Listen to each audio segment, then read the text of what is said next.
This episode is brought to you by Bureau, our title sponsor. With 8 vibrant locations in Miami's best neighborhoods, Bureau is the perfect co-working place to work, network, and thrive alongside other entrepreneurs, creatives, professionals, and local businesses. Find your space at bureaumiami.com.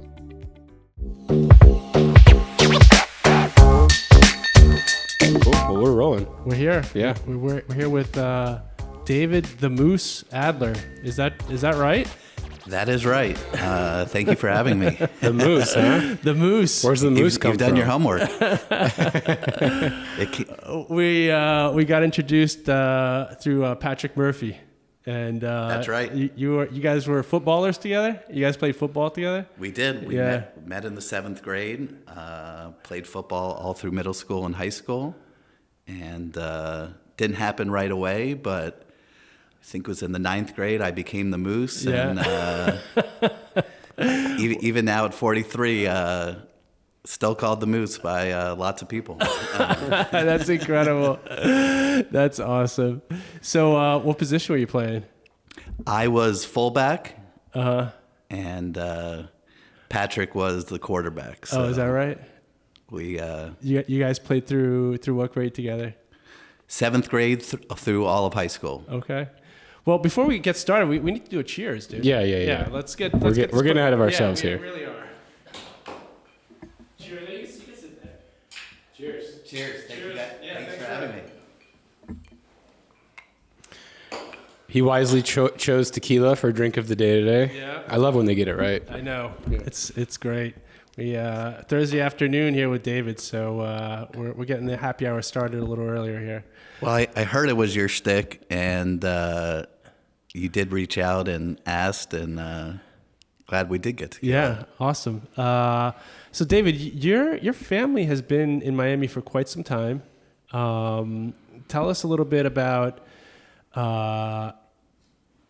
your father first came to South Florida. Was it your grandfather? No, it was my grandfather. Your grandfather. Oh shit! So you guys have like real deep roots. Yeah, we're going to go back some ways. So my grandfather had never left Brooklyn. He was first generation American, and at 17 was the start of World War II. He decided he wanted to be an officer in the Army, and he enlisted. He was sent to Miami Beach for his basic training. What year is this? Oh, man. It's got to be early 40s. Early 40s. Early 40s. Never left Brooklyn. Never seen the beach. Never seen the ocean. And they lived on Miami Beach, and he wanted to be a pilot. He did all of his basic training on Miami Beach and learned how to fly a plane at Opelika Airport. Oh, cool. That's amazing. So our family story, and it circles back to probably a few things we'll talk about today. His story was just so impressed by seeing the ocean, getting a chance to live on the beach for a few months, that if he lived through the war, that he was going to have a family and move to Miami Beach. Dang. So he luckily did make it through the war, moved back home to New York, got married to my grandmother, and in the early 50s started his first projects down here on the causeway of 79th Street. What was he doing over there? He was doing small apartment projects. I think the first one was maybe an 8 unit. Maybe the second one was a 16 unit. Off of 79th Street, you said? Off of 79th Street. By the bay? Treasure Island. Okay. And my dad was born in 51, and by 55 had enough projects going that he moved the entire family from New York down here. Gotcha. So my dad got to grow up on Treasure Island. Oh, nice. And lived in one of their first projects. Uh-huh. And the business started in the early 50s on the Causeway and 79th Street. Cool. Treasure Island. Different world back then. Completely different world. I mean, and especially in Miami, you know, like that was a small town. Small town. My grandfather's office was 41st Street in Miami Beach, and a lot of the architects and engineers shared a office space on 41st Street. That was considered mid-beach, and my grandfather really had a thought that building north, going a little bit north of what was considered 40th and mid-beach, would be a great opportunity for more rental apartments, and took his business from doing, you know, 2-story, 20-unit buildings to doing his first 3 high-rises. And that got him going in the high-rise multifamily space. And where did he build those? Mostly in Hallandale. Uh-huh. And love saying it was the same beach, same ocean, and got to give him credit, was very ahead of his time, and it became one of the most successful areas to build rental apartments. And he built primarily in Broward County, but a lot through Dade, all up the beach, all rentals. He was a high-rise builder. They were 12-story on average stories in height, which compared to some of the projects we work on today, the parking garages are 12 stories. So high-rise development has evolved since the 1950s and 60s. But he was very smart to think about Broward, think about being on the ocean. Lots of people were coming down here. His big thing was apartments need to have large closets. They got to feel like homes, and they got to be livable. And he was the closet king. We have old newspaper articles of him advertising his building's opening, and it's so funny. Under $200 a month, you could rent a, apartment with an ocean view, and I think my iPhone bill is more than that a month. What is that adjusted for inflation? It's probably still an insane price to us. Yes, it's got to be. $200 in what, the 60s or 50s? Yeah. What do you think that's today? $1,000? 4X? Yeah, something. That was the number I was gonna say. Yeah, I mean, I'm guessing. Yeah. I have no idea, but that's crazy. So, did you guys?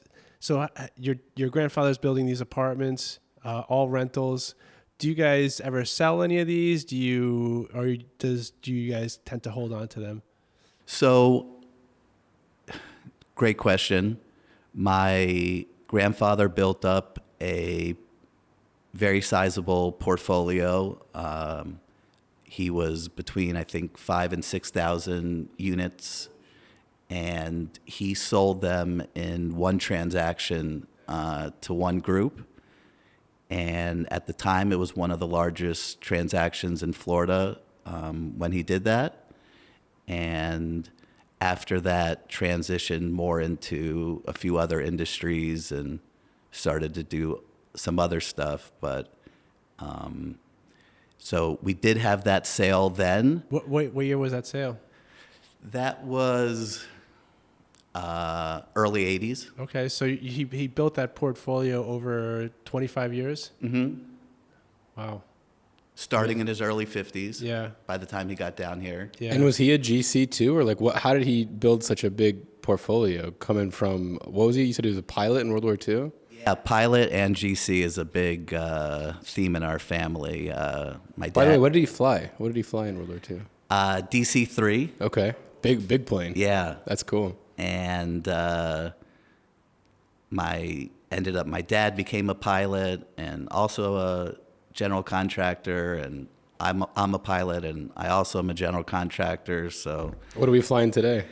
Depends where we're going. Okay.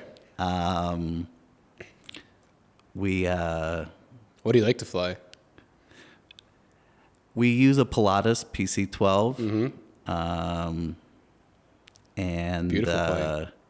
my dad's had many different planes as I grew up, and he loves flying more than I do. Really? My grandfather really loved flying. Honestly, I would prefer being in the back. I'm glad I know a few things. You feel a little more confident? I feel confident I know Yeah. a few things, but If anybody passes out, you can put it down. happy to be in the back.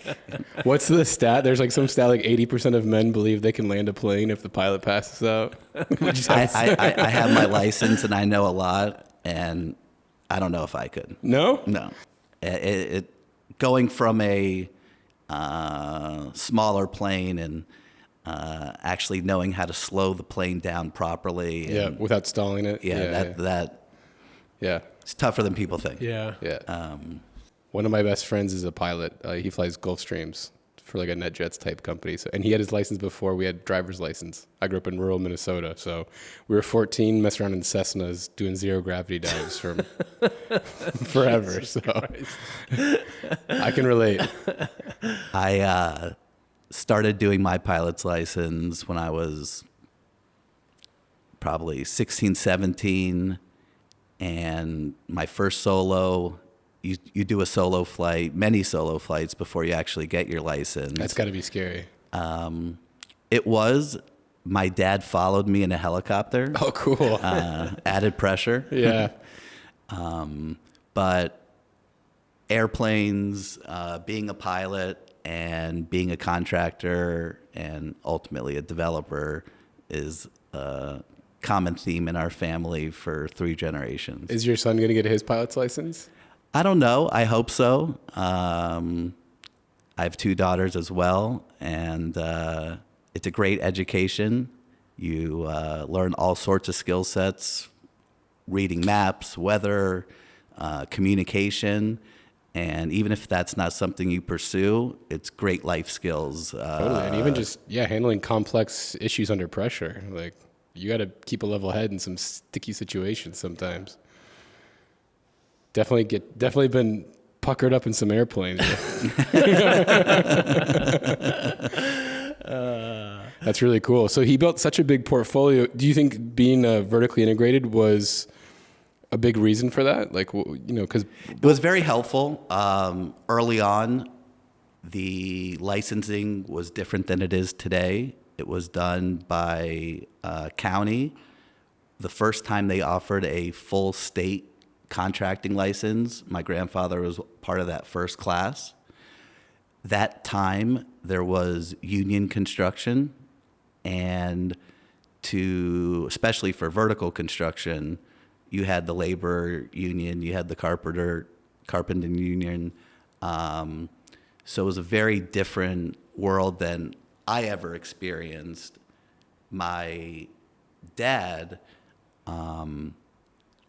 went into a different asset class and had a similar, he wanted to do warehouses, and as Miami was growing in the early 70s and saw the Miami airport growing, that there was going to be a big opportunity for warehouse and office, and he believed going west of the airport was going to be a perfect place to do that.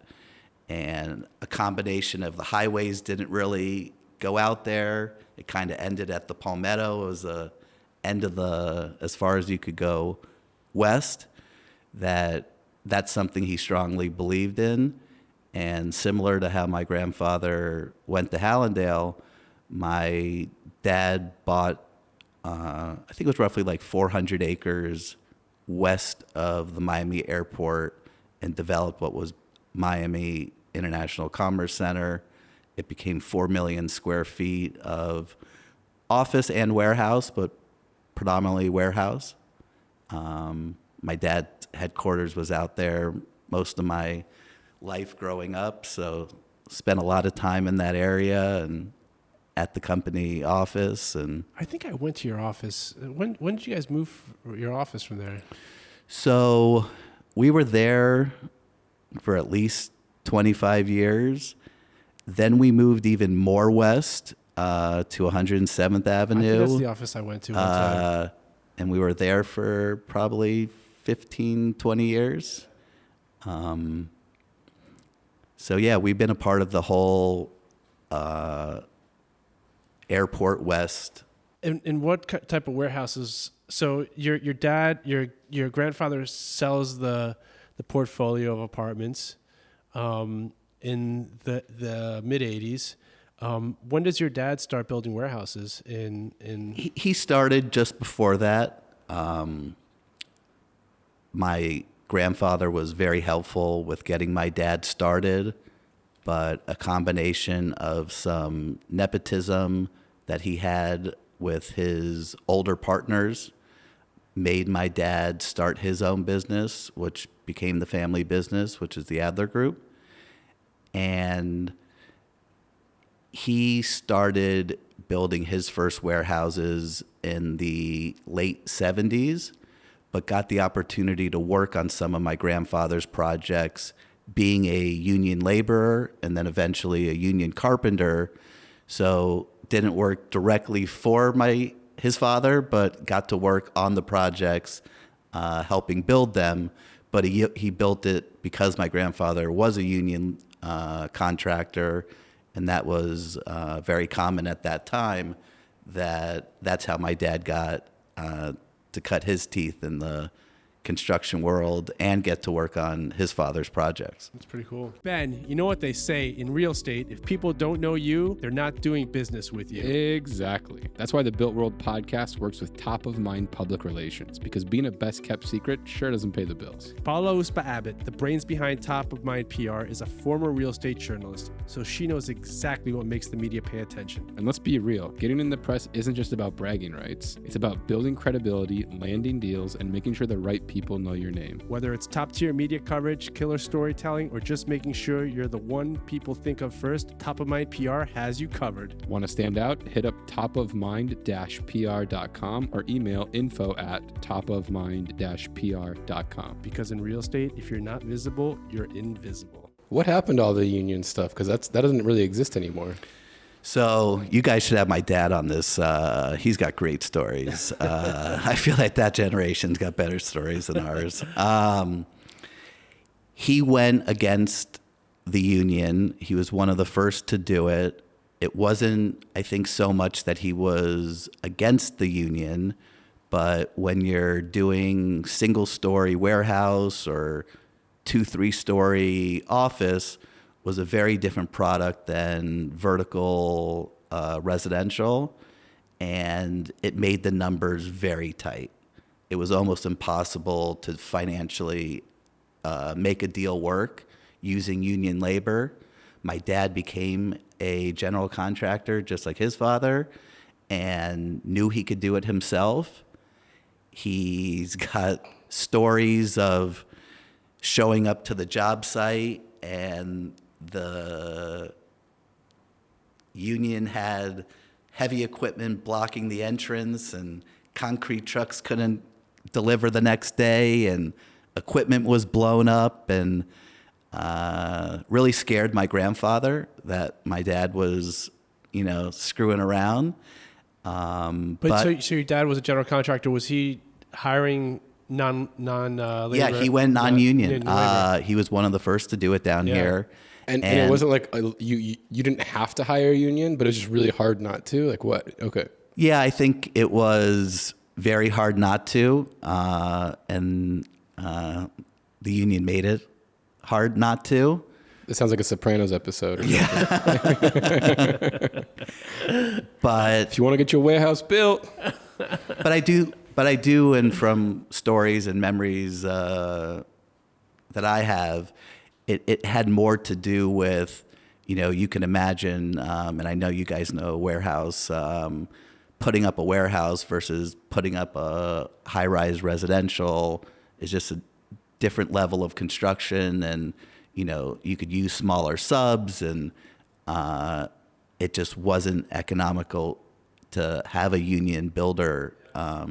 So I think that was the start of non-union construction down here. Interesting. Take some balls to go against that. Yeah. Yeah, they're great stories. I'm sure. Equipment getting blown up and like sit-in sounds like the environmental protesters, sitting in the middle of the way. So what type of product was your dad building? Was it a small bay, multi-bay? A little bit of both. Also office.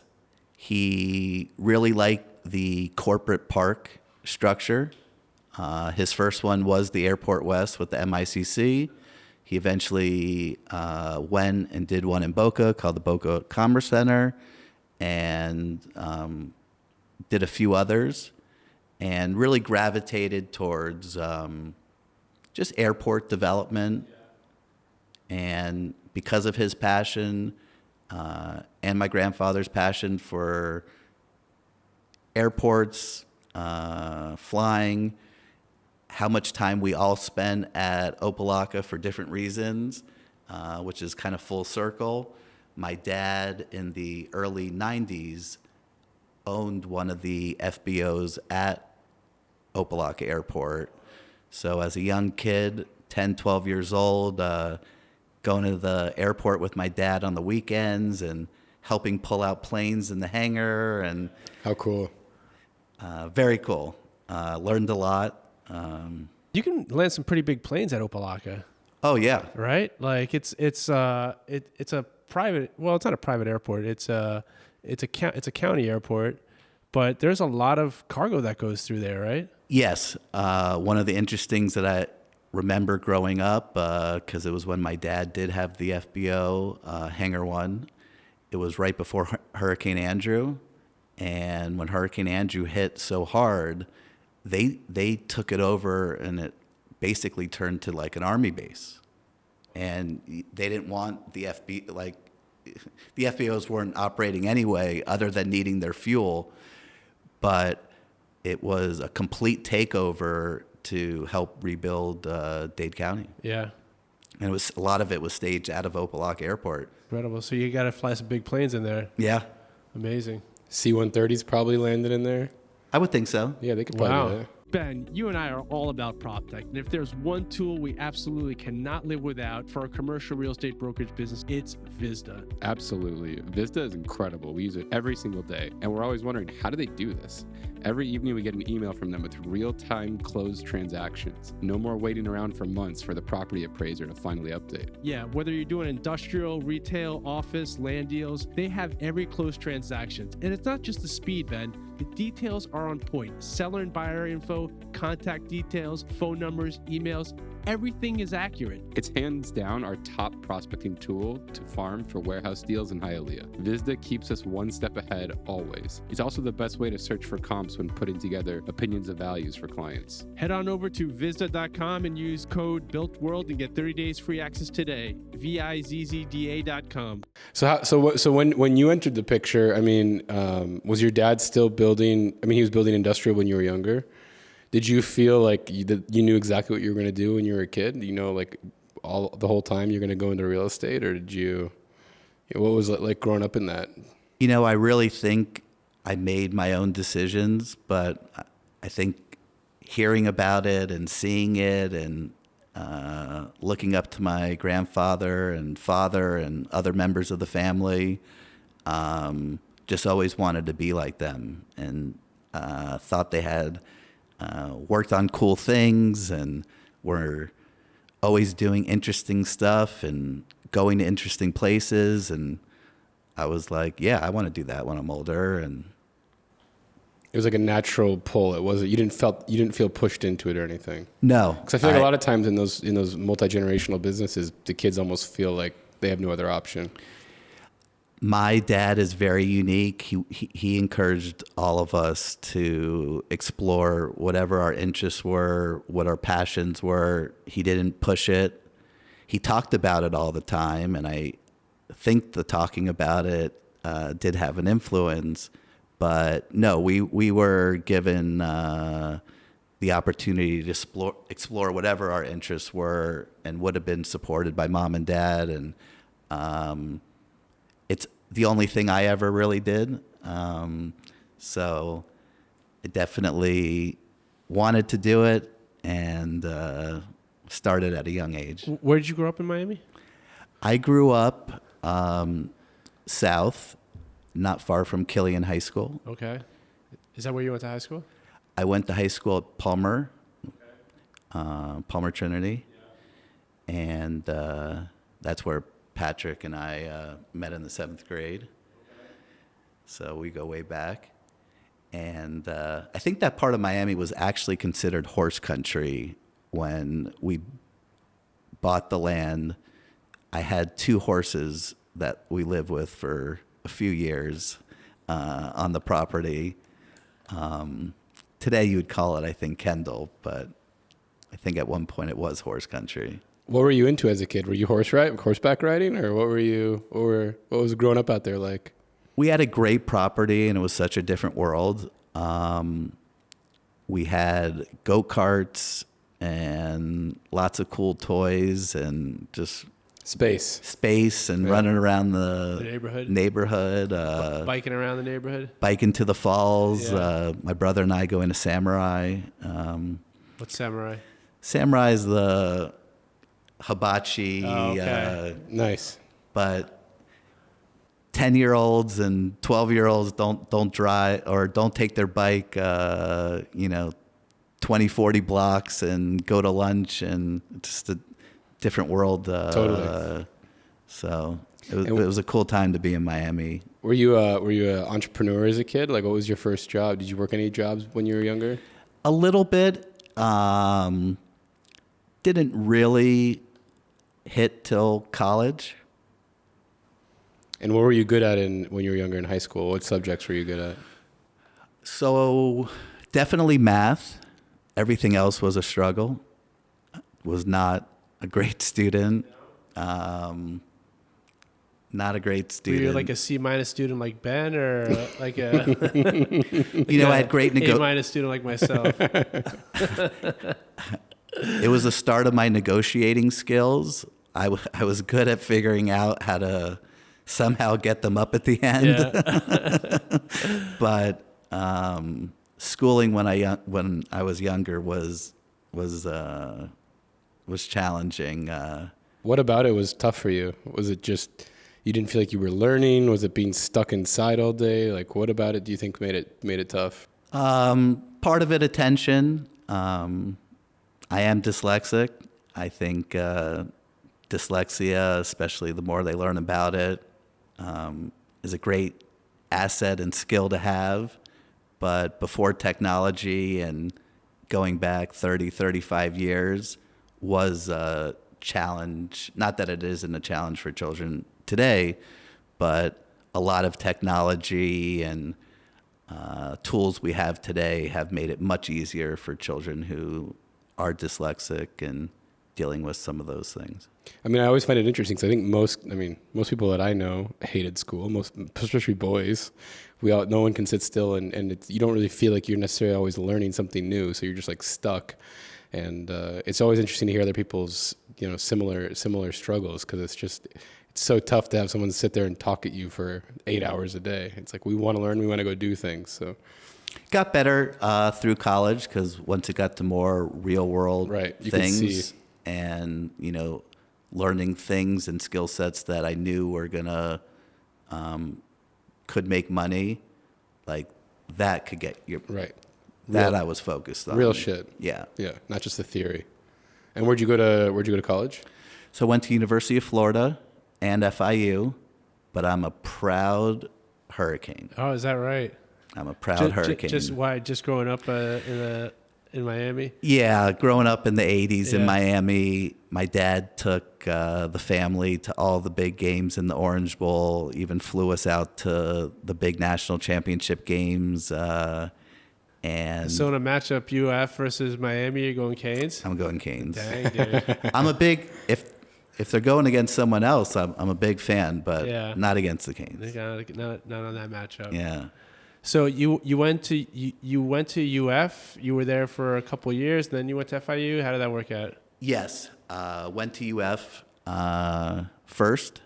Did a lot in the BCN, which is construction management. And when I decided I wanted to finish in Miami, which had to do with also wanting to start working with my dad, the program I was in was offered at FIU, not at and I ended up finishing at FIU. Gotcha.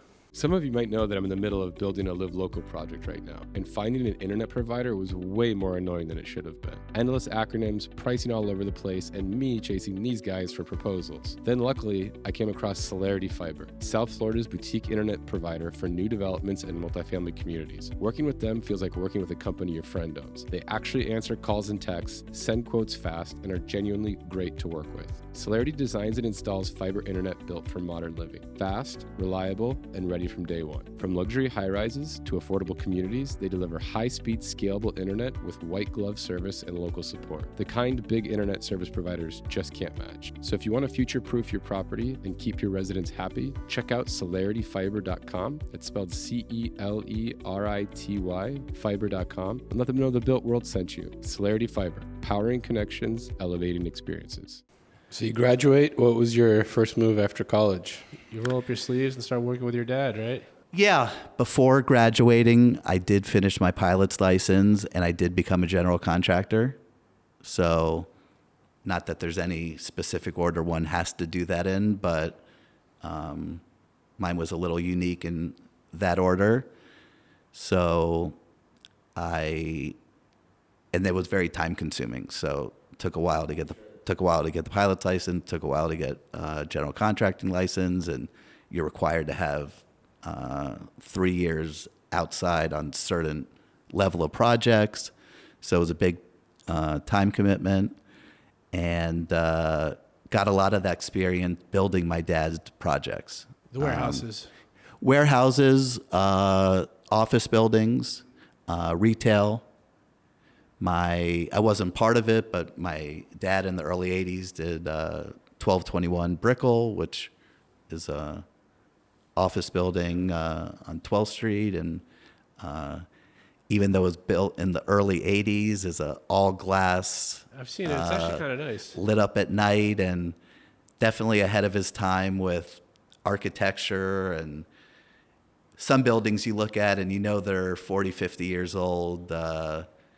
Even though it's only 28 stories, it's a beautiful all-glass building. And this building got crushed during Katrina, I think it was, right? Yeah, a lot of windows blew out. Yeah, a lot of. I think did Greenberg have their offices there? Yeah, Greenberg was the main tenant. Yeah, that whole area, Spirito Santo Plaza, and there was some winds that went through there that just wrecked Brickell. Like specifically those few buildings right there. Well, that was probably before impact glass was so ubiquitous, exactly. right? Yeah, I mean, that building finished, I think, 84, 85. Sure. You guys still own that building? No, sold the building. Wasn't the most successful project we did. Why is that? A little bit of timing of the market and other buildings going up and basically offering free rent just to take tenants and move them. And it was a tough time on the Brickell market. What year was it built? Started, I would think, 83, 84, and probably delivered 85, 86. Okay. Had a restaurant on the top. It was the Brickell Club. My dad owned it. We would go there before heat games. It was kind of cool. Yeah.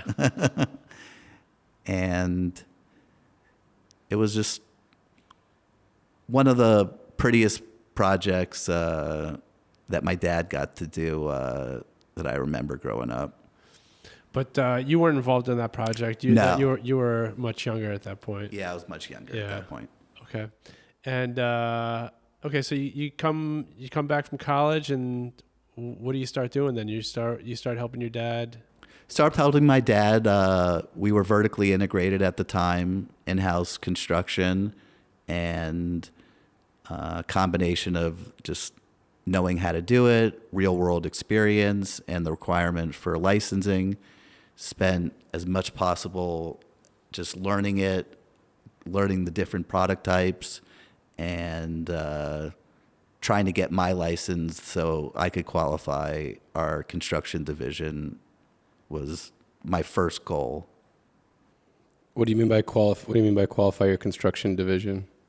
So when you have a construction company, there needs to be at least one person who has taken the state exams and has all the requirements and is ultimately responsible if anything happened. And so my dad had that responsibility for 30 plus years, and I really thought it was time to, take that over, and that would be a good first step because it wasn't the main business. It was a, way to just be vertically integrated. So became a general contractor and helped my dad do many commercial centers, anything from a 200,000 foot center to a 20,000 foot Cold Stone Starbucks, and did many of those. 5-story office buildings, some supermarkets, all sorts of stuff. And when I think of Adler, for some reason, I think of multifamily apartment buildings. When did that shift kind of take place? Or am I just not really thinking of it correctly? Oh, you are. That's where it started. My grandfather really only did multifamily. When as I got older and my generation got more involved with senior management in the business, combination of just market and timing, we saw a major opportunity to go back to our roots and back to the multifamily. And you are right, the last 12 plus years, we've done a couple thousand, primarily high-end market rate rentals. And they're mostly in Miami, but we've built in Tampa, all over South Florida. And residential has become a big focus in our business. Felipe, ever since we moved into Bureau, my productivity has been through the roof. I mean, I might actually be getting things done for once. The energy at Bureau just makes work fun. Plus, with 8 locations across South Florida, from South Miami all the way to Hollywood, there's no excuse for not finding a spot to get your shit done, Ben. And we're not alone. Over 500 local companies call Bureau home. Everything from creative agencies and real estate firms to tech startups, law firms, and media companies. It's a melting pot of brilliant people, and we don't include ourselves in that category. We definitely don't include ourselves in that category. Bureau really has space for anyone, whether you're flying solo or have a team. There are suites starting at 100 square feet all the way up to 2,000 square feet. They also don't try to lock you into long-term agreements, and everything is month to month. Let's not forget the important stuff either. The coffee is top tier, staff is incredible, and has a very entrepreneurial vibe. It's not just a workspace, it's a place where work actually gets done. That's right, Ben. So if you want to level up your workday like we try to do every day, check out Bureau. You might even catch us sipping some espressos between podcast sessions. Or tequila. Definitely tequila. Tell Bureau the Built World sent you, and you'll get 50% off your first month's membership. See you out there. Cheers. Later. But some of the projects here in Miami, you've built a lot on the river. It seems like you guys like metro rail stations too. Yeah. Development has been challenging. And as you all know, when you buy that first piece of land and you cut the check and the clock starts ticking is when the pressure starts. We have done many public-private partnerships, and most of them are land leases, and it really takes the burden of that initial big check, and it gives us timing. And Dade County in particular, and circling back to Opelika, in 2007, Dade County had a situation, and we stepped in and helped fix it, where we got a leasehold of 220 acres of the Opelika Airport. And just circling back from my grandpa learning how to fly a plane there to my dad buying his first or operating his first hangar on that field in the 90s. and where he learned to fly, we just kept full circle. And that was great timing because we worked on that 2006, 2007, 2008 is when things really started to get going. And there wasn't a lot of other real estate happening at that time, and was actually, as you all know, a very difficult time in real estate. But again, because of the uniqueness of how public-private partnerships work, and because it was a ground lease, it made it that we could, in those difficult times, continue to work and master plan 220 acres, built roads, infrastructure, lift stations. I'm sure you know what the Concourse Club is. Part of the property became the Concourse Club, and all 220 acres got developed. And were those all single-family homes, or No, all commercial, primarily aviation-related. Okay, so it was all okay. Other than the Concourse Club, and was our first public-private partnership with Dade County, and that led to the start of many public-private partnerships with Dade County and others, and that's what led us to the Metro Rail. We're very big on the Metro Rail. We've been partnering with Dade County on several projects. We're working with them on some new ones now, and we also work a lot with the city of Miami. We have a few things going with them on a public-private partnership, and some other quasi-government agencies, whether they be universities and other municipalities that have land and need help, and we've been working with them. So you guys really survived the whole '08 issue because you were working on that project. Yeah, we had other stuff in other asset classes that had some issues, but we're very lucky that our development arm was able to keep going, and we're able to remain active, through that period. Quick question about the Concourse Club. Did you guys bring them in? No, our group actually, after a certain point, got bought out, and some of our team from Adler stayed with the project just because the project became a business unto itself, and the Concourse Club was done after.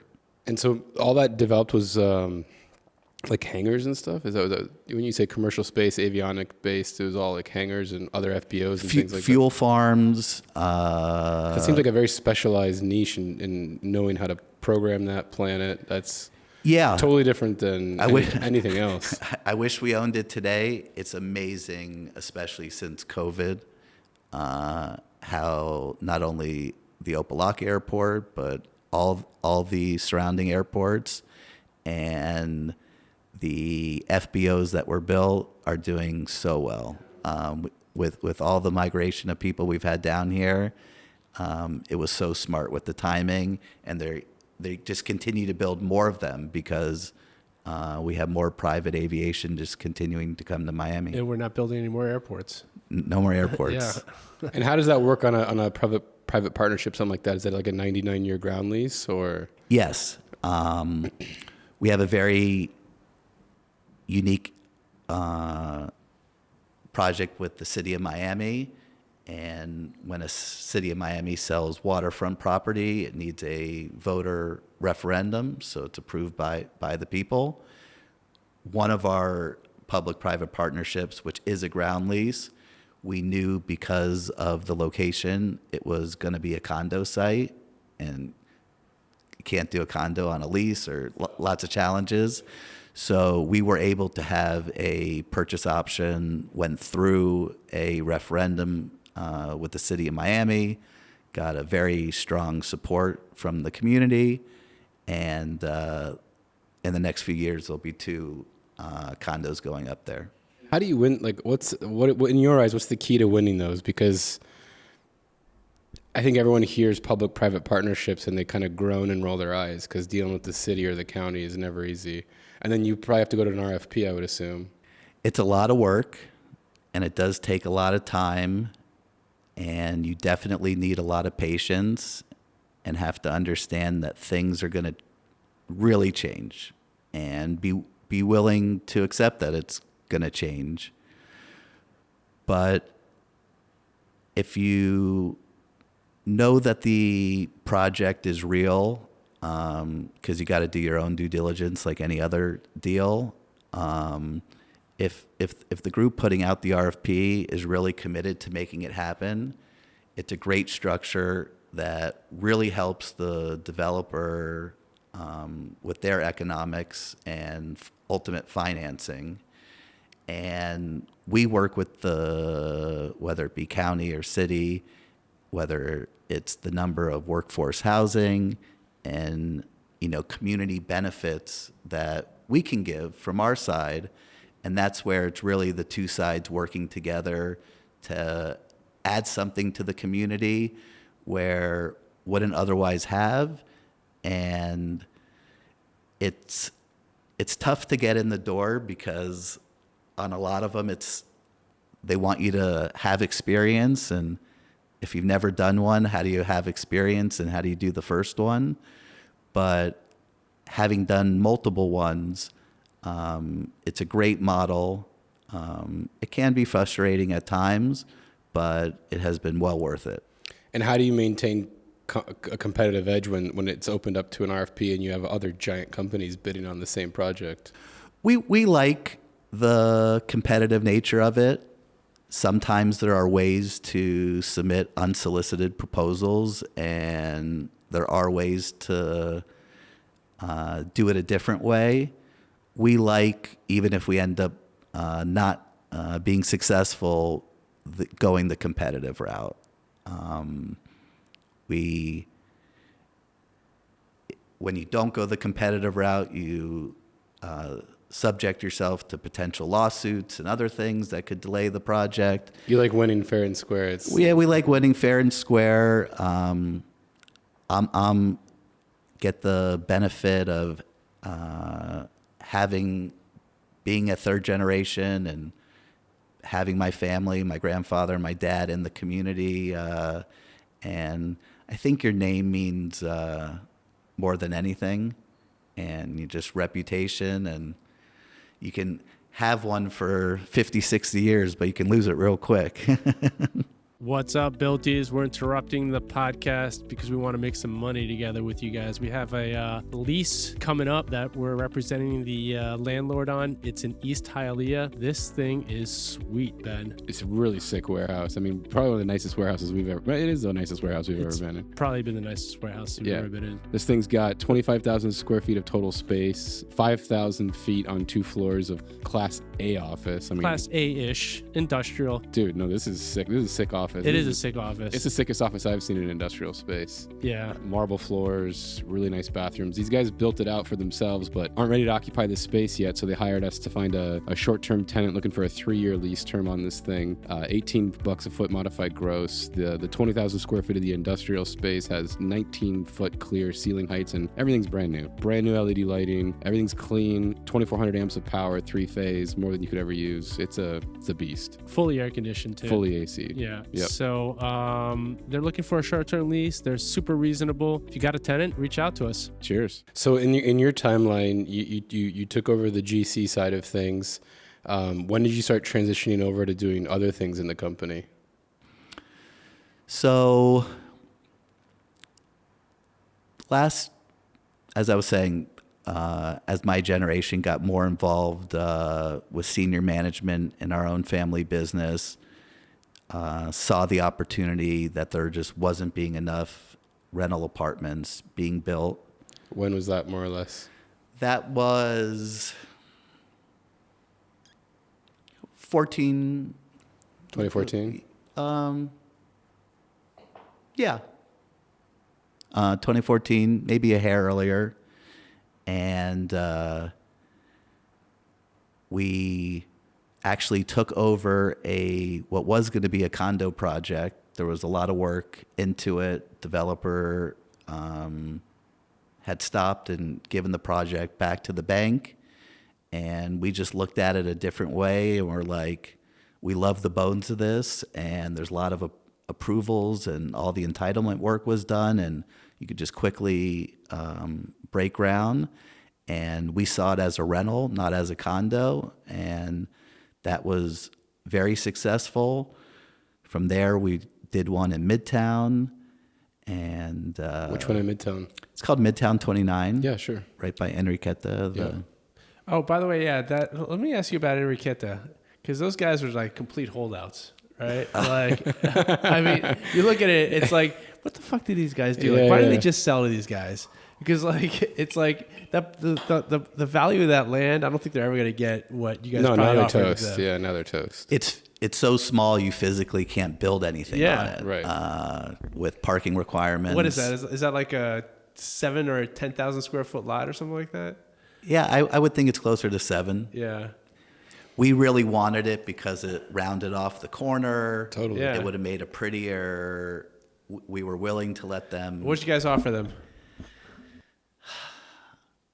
I don't remember the dollar amount, but it was more than the dollar amount. It was, we'll pay you, we'll give you like free lease to be back in the building. And it was the first time. My Spanish is, at the time it wasn't as good as it is now. I had to memorize a little speech I came up with in Spanish, and drove over there and had a conversation, and didn't go so well. Yeah. Apparently not. Enriqueta's is still there. That's crazy. You guys did that project with Morgan Group? We sold it to Morgan Group. Oh, okay. But we had already been working with Coastal Construction, and because of a financial partner, we ended up just selling a shovel-ready project. That's not what we typically do, but was something that we did in that project. I mean, great location, great timing. I think it's a super successful project for them too, right? And I think they subsequently have sold it. Yes, we did very well, and they did very well selling it as well. It was the right timing in the cycle. Interesting. And what made you guys pursue multifamily versus condo? Because I think everyone was going condo, weren't they? I mean, it was. Yeah. My grandfather really always believed in having cash flow, having rental income, and the benefits of having rental income. And that just kind of has, stuck with, over the generations with my dad and myself. In the last few years, we have sold things just because since COVID, as people moved to Miami, we saw prices go through the roof for various different things. So we did sell a few things in the last recent years, but typically we don't like to sell. You don't sell the golden goose. Build and hold. So you guys still own warehouses, offices, multifamily? Mm-hmm. All right, cool. And what's the focus today with Adler? Is it still across the board asset classes, or are you guys more honed in on multifamily still? Primarily multifamily, majority market rate, high-end market rate rental, but we do have a few condos that we're working on as well. But we do like the condo model, but we really like the apartment model. It's a tough place to be today, though, with interest rates where they are and land costs where they are and construction costs the way they are. Absolutely. It's tough to make a capital stack work. On my fee simple property that we own, it's very difficult, if not impossible, on most locations. Going back to what I was saying a few minutes ago, we were very lucky that we continued to do and explore more public-private partnerships, because not only are they 99-year ground leases, some of them don't start until the building opens. And we may be paying rent during construction, but minimal to what it would be in a fee simple project. probably less than what our interest expense would be on a typical project. And that has allowed us, even in this economic environment, to get projects started. We have one project that's on the 12th floor. They just poured the 12th floor, and two other projects that just got started. But it would have been, if it wasn't for that public-private lease structure, almost impossible in this environment to get an apartment project financed. What are these projects that you just broke ground on? So one is on Douglas and US 1. We have two buildings we did there on the Metro Rail. And That's where the Milams is. Right where the Milans is. So you guys are building two more there? Two more there. Okay. So the third one just started, and that's already on the 12th floor. And very similar look to the other building. And one in Broward, working with Broward College. And one in Boca, working with the Tri-Rail. This episode is brought to you by Built World Advisors. Yeah, that's us. We're not your typical commercial brokerage. We combine deep market knowledge with a media platform that actually connects to people doing deals, the developers, brokers, architects, and attorneys. Let's not forget the investors, Ben. From warehouses in East Hialeah to off-market gems in Allapattah, we help you find value where others aren't looking. If you're tired of waiting for opportunities to land in your inbox, let's talk. Built World Advisors, real estate for the people who get shit done. You can check us out at builtworldadvisors.com. Any other interesting tri-rail projects in the work? I'd love to see a little density around tri-rail stations. Looking, we continue to work, and one of the other things we're doing, which isn't what we typically do, but it is helping us with our condo on the river. When we did the public-private partnership with the city of Miami, we're buying where their existing office building is, and they knew the underlying value, and they should move and build themselves a new building, but municipalities don't know how to do that. So separate from me purchasing the land from the city of Miami, I have been helping them build their new administrative building, which is going right next to Miami Freedom Park out by the airport. Let's talk about a little bit about Miami Freedom Park, because there's a master plan there. We're gonna have what's the gentleman's name that we're gonna have next week on the podcast? Next week? Yeah, Michael Gold. What is it? He's doing a lot. Goldban. Michael Goldban. Okay. From Magellan. Yeah, he's working on a retail component there as well. So talk to us a little bit about what's happening over there. So the city of Miami is going to be moving their administrative office and the chamber, which is in Coconut Grove, where they do the commission meetings, is all going to be at this new facility that we're building. It's about 900 parking spots and almost 400,000 feet of office space for the city of Miami. We're right now estimating 1,600 city employees will work there. It's where the new mayor's office will be, city manager's office will be. Beautiful building, and it is on Miami Freedom Park. So great view of the soccer stadium, walking distance, and very close to a lot of the other stuff that's going to be built out there. Is it relatively close to the Metro Rail station there too, or is Not? What's the connectivity like there? So that's where the MIC is, what we call the MIC, and right by the rental for the rental cars for the airport. There has been a great leadership effort by Mayor Higgins, and she's been working on this before she was mayor of Miami, to help get a pedestrian bridge that is going to connect the MIC over the street to make it more convenient to come by Metro Rail or transit and that's being worked on. And first they had to find the funds, and now it's the engineering. The bridge won't be open by the time the stadium opens, but for the long-term planning and for the whole site, it'll be a great addition having that pedestrian bridge. What's the distance between the MIC and City of Miami headquarters or City Hall?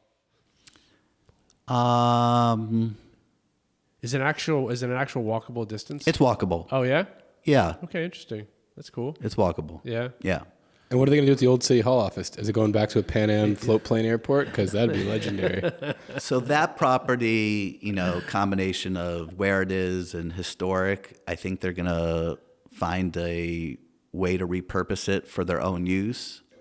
Not 100% sure yet. I mean, you guys are the guys that bring back the belly landing float planes. Let's do it. Yeah. It would be cool. It would be very controversial if anything ever happened to that existing historic building. I'm sure, yeah.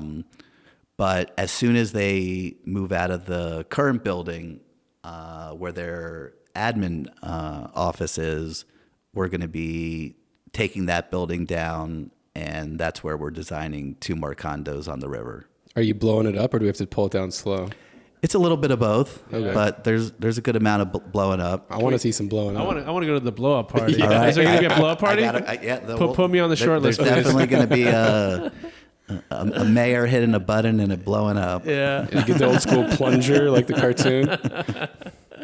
None of cool. that button shit, right? Yeah, Like we need I a want the plunger, right? Yeah. That's a great site. Yeah. And it's needed there. It's an epic site. That's really cool. And how are you getting these? How are you getting these projects to work? Because where I'm seeing most multifamily deals having a hard time today is the biggest issue is making the numbers work, just with all the associated costs.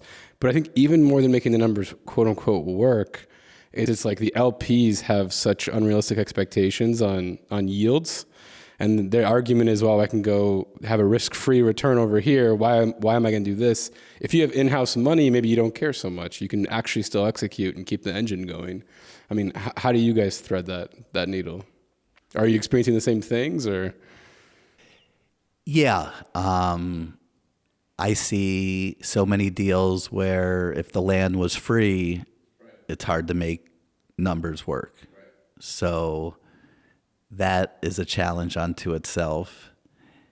But if you're in an area, you almost have to be in a location that you're getting $5 a foot.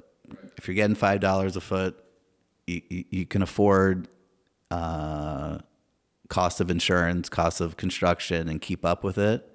But most rental sites don't demand $5 a foot. That's And the ones that did, like Wynwood, were down year over year right now. So. Exactly. So there's very few that really check that box. And as I was saying earlier, on my fee simple properties that we own, that we were hoping we would have some new rental going, has been difficult. And the tough thing now is with land sellers, it's like, oh, here's it's almost an acre, but you can build 700 live local project units. We promise. It's $20 million, and you're like, dude, this is the middle of Alapata. Like, get out of here. We get introduced to various groups, and myself, and I'll bring a teammate or two. We know within 2 minutes of just the talk. Yeah. It's 800 units and 200 parking spots. All right, that's not going to work. No. And then we'll meet 6 months later. All right, now it's 2 buildings, and it's even double the density. Yeah. And as you guys know, we're still a car centric, city. Of course. And there's I think lots of people that came to town, and they're learning that developing in Miami is, different than New York and other places. Totally. Yeah, absolutely. I mean, the buildings have to be efficient, which a lot of people don't realize. Building a parking structure is expensive. Like building Podium today is pretty cost prohibitive. So not just that, what's been drilled into my head, and I can reflect back and see the importance. When you live in the community that you're building in and you drive past those buildings on your way to work and your family passes those buildings, not only for yourself, but you're really building for the community. And when you have the long-term, hold, you really got to be thinking, how am I making the community better? How am I making this a place that people are going to want to live, not just now, but 10 and 15, 20 years from now? So we look at ourselves as building communities as much as building the buildings themselves, and put a lot of pride that our name is on it, that our children live in this community. I hope we are a fourth generation company one day, and do take a lot of pride in that. Yeah, no, I think that's an amazing look, because a lot of people are just merchant building to flip, and so they're like, yeah, fuck it, underpark it, take the balconies off, who cares? Like, we're going to sell this thing on a cap rate anyway. So I think it's really important. And it's just a holistic approach to development that is Miami needs. But it's not easy to do. No, not it's easy. a lot easier to cut corners. And separate from cost, the other thing that's been very challenging is the time it takes to get approvals. We used to get a site plan approval easily 6 months. We could then be under working drawings, have a GMP, permit. It's taking a solid 2+ years to go through that process on larger projects, and we can handle it. We're a bigger company, but why is it taking so long? Like, how do we fix that? I And think are you talking specifically City of Miami? Yes, there are some municipalities that have as many challenges, if not more. But yeah, I deal a lot with challenges in the city of Miami, and So hopefully Mayor Higgins is listening to this. How does she fix it now that she's mayor? It is a priority. I've personally spoken to her a lot about it. They're running a few test pilot programs on a few things. They're not even implementing new technology yet. They will. And they are learning from other cities how this can be a much faster process. We're seeing on large projects almost 700 days to get from the beginning to end to get your permit. And she has a goal which is very ambitious, and it depends on the size of the project, of how we can be closer to 100 days. Because it was at 100 days at one point, or 200 days, and now it's at 300. Like, what broke down there that now we get another 150 days to approve a project? Technology's only gotten better, right? That's what I was just going to say. It's such a shame, because with all the technology, all the plans are electronic. You would think it just gets easier, but what happens is you go through a review. It goes through all the different departments, and they tell you their comments. Your architects and engineers update the plans, and you resubmit. You'll be on what you think is your final round, and you're done. And they're telling you things they could have told you 6 months ago. And it's like, how did you not tell me this the first time? Would have been so much easier for both of us. So you're on your final round, you think you're done, and now you got one more submission, and 6 more months are added to unnecessarily. So is the bottleneck in the planning department, the zoning department?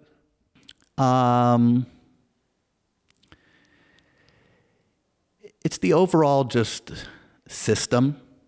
But I see already the system getting more efficient, and I'm confident with this new administration, because of how serious they're taking it, that over the next year or so, we're going to see drastic change. Yeah. All right. I hope so. We should get to the bottom of this, because, he's not going to call out any single department because it's going to fuck his permits up. I know, exactly. I'm also building their building, so I work. that's right. I work with them every week, and we talk. And But you think things are going to get better in the approval process? yeah, and I think I know there are technologies that are also being worked with that are going to streamline this as All well. right, we're going to have you back here in a year and see what's the over-under on this. Ben? There's a lot of people screaming and bitching about this, Yeah. so I have a feeling that it will get better. Yeah. You're a golfer. I am a golfer. Yeah. What do you shoot? Depends on the day. Yeah. And what course? What's your handicap? Well, my index. You know what an index is? More Okay. or less. Well, every course. I was a caddy for a while, so I used Okay, so he knows. Yeah. So my index is a high 10, but depending on what course, you have to go into the program, and if it's a harder course, maybe gives you a few more strokes. If it's an easier course, it gives you less strokes. But How often are you out on the golf course? do I really have to answer You that? do. Yeah. Our listeners want to know how much you're slacking. I try Hey, to. I it try could to be business related. Yeah. You know. Oh, it's always It's always business. It's always Always. Yeah. business. It's never pleasure. I like to play twice a week. We have a home in North Carolina, and we go there a lot in the summer. And summertime, I get to play a little bit more than that. Nice. Where in North Carolina? It's called Linville Ridge. Okay. It's in the northwest part. It's near Grandfather Mountain, about 20 minutes from App State, the college. Okay. The Cuban Alps. Yeah. How long have you guys had a place there? So my parents have been going there for about 20 years, and I was not a golfer and didn't really think it was a place for me. COVID hit, and we went and hid there for a couple of months. And because I had nothing to do, started playing golf. Was always an athlete growing up and just loved it. And since COVID, just dove right in. He's addicted. Yeah, he's addicted. I'm addicted. Yeah, it's addicting. I get you. I went through a golf phase. I played in high school. I was on my high school golf team. I was out there like every weekend playing. Then it phased out. It's amazing how popular it's gotten since COVID. Yeah, it really has bet. blown up again. What's the best course in Miami? Best course in Miami. Indian Creek just had work done to it, but I would say Lagorce. Lagorce? Oh, Really? yeah. Interesting. Is Lagorce public or no? No, Okay. You just recently had a baby too. I did. Yeah. I've got a 17-year-old. I've got a almost 15-year-old and 6 months. Dang. Wow. That's no joke. That's a big difference. Big jump. Wow. It's got to be weird 6 months to be back in the fray. I'm loving it. I bet. Different perspective now. Such a Yeah. different perspective. I was, I mean, how fast you it had your goes. first two children relatively young. Very young. How old were you? wow, 26. Yeah, that's pretty young.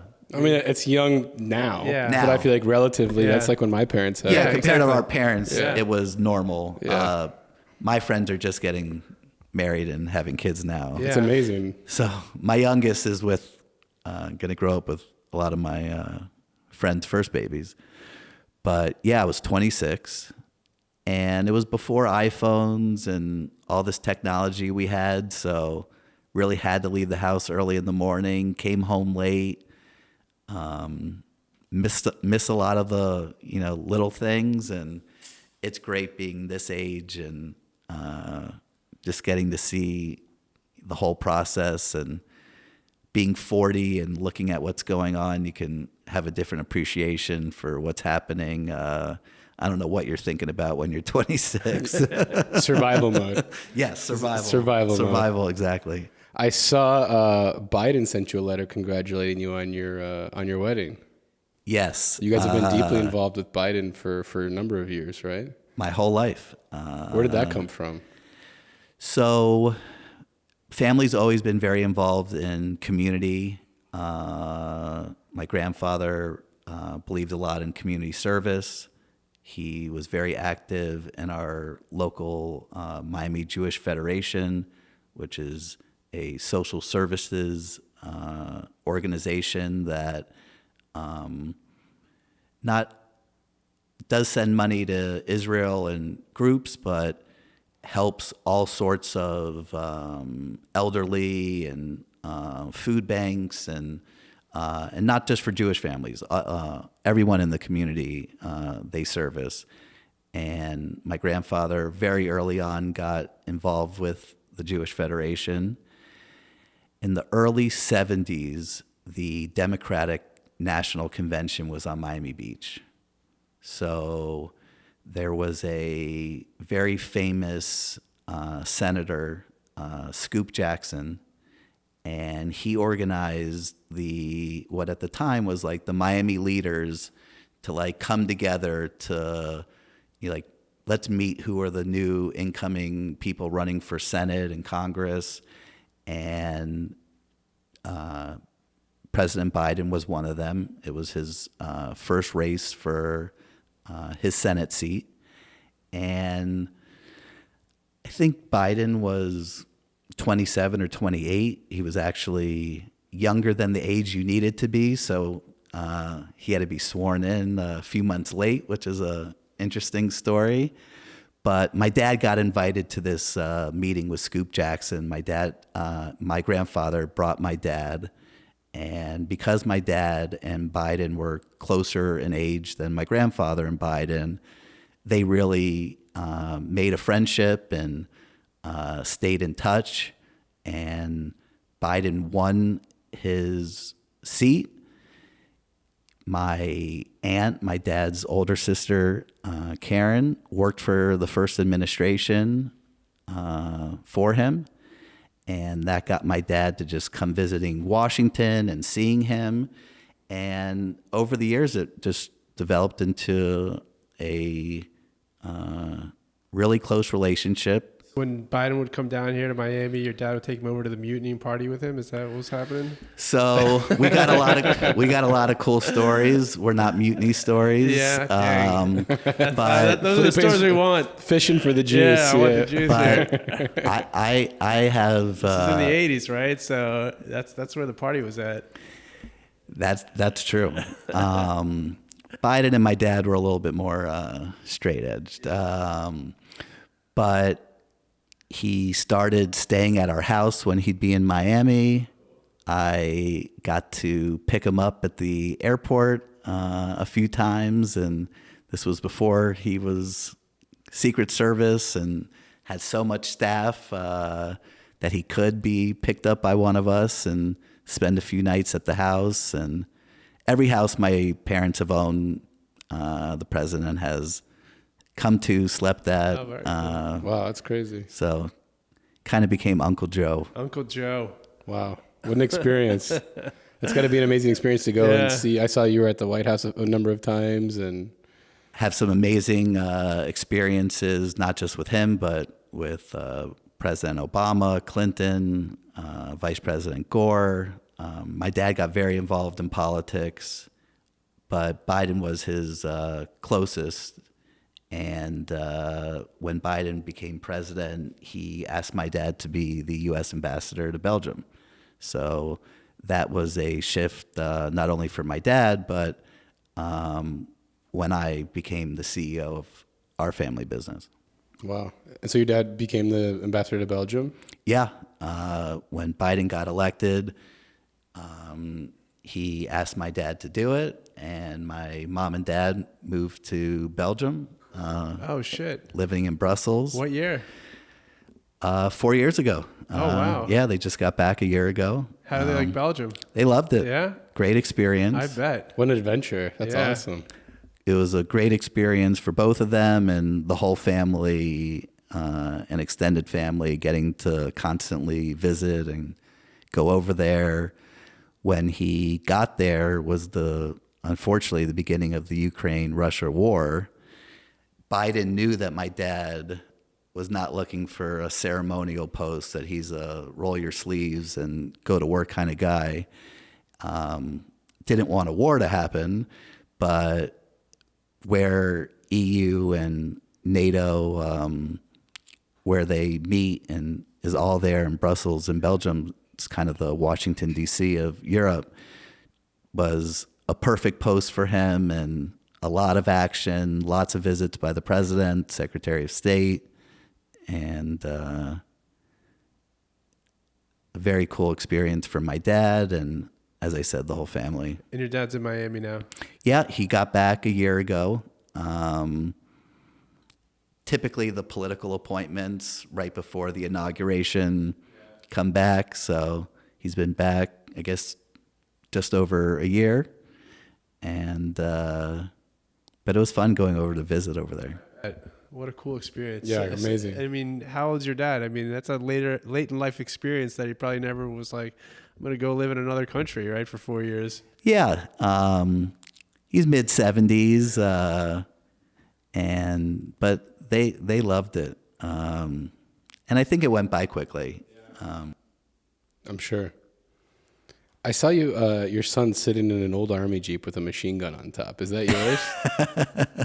No, that's one of my good friends. That's up in North Carolina. That's a real World War I army Jeep. The gun still works. It looked legit. That's why I had to ask. I was like, that's pretty cool. My buddy's, Is that the 16th birthday present right there? Or? We thought it'd be a cool picture. My buddy's got to cover it when he drives through the neighborhood just so he doesn't The machine gun? scare the neighbors. Firing blanks off. Early morning wake up call every day. That's cool. They have the original bullets in that one. Wow, that's really cool. Very, very cool. So you're also married to Christina Maas. Does that mean that you get free soccer tickets all the time? Oh, that's another tough question.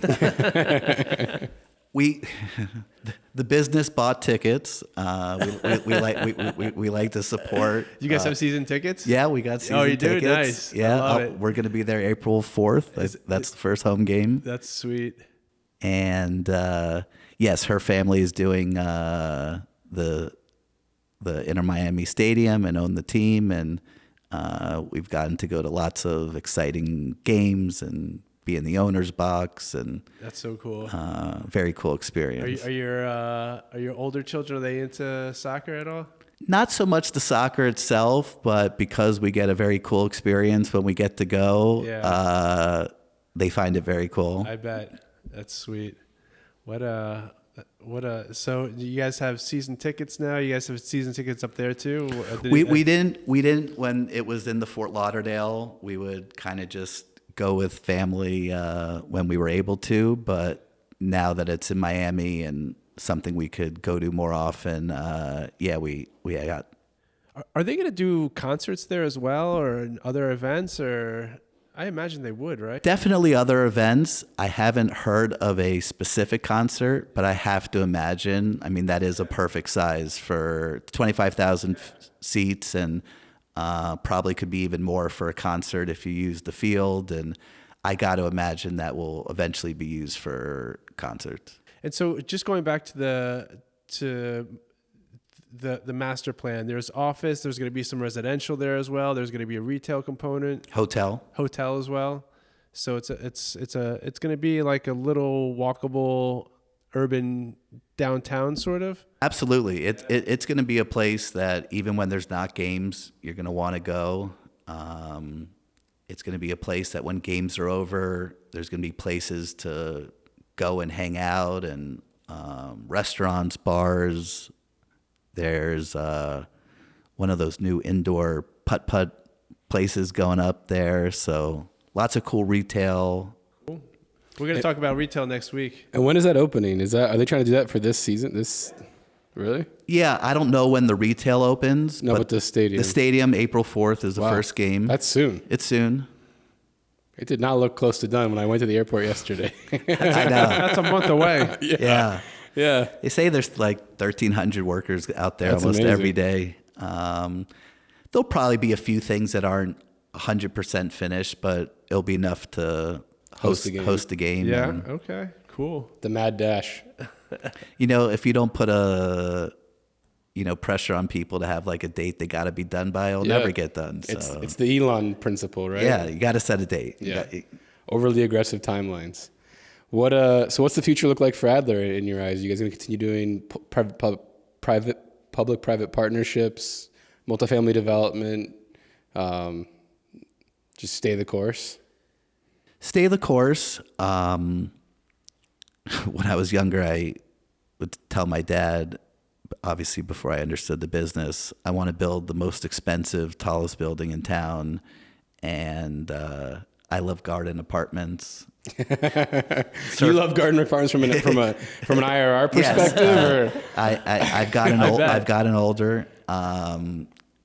The high rises are exciting and they're pretty sexy buildings, but they take a long time from acquisition of the land to permit, build it, get it leased. We love doing suburban, just any sort of garden. Surface park. Where can you guys build at, though? Where are you guys looking at? What markets to build at?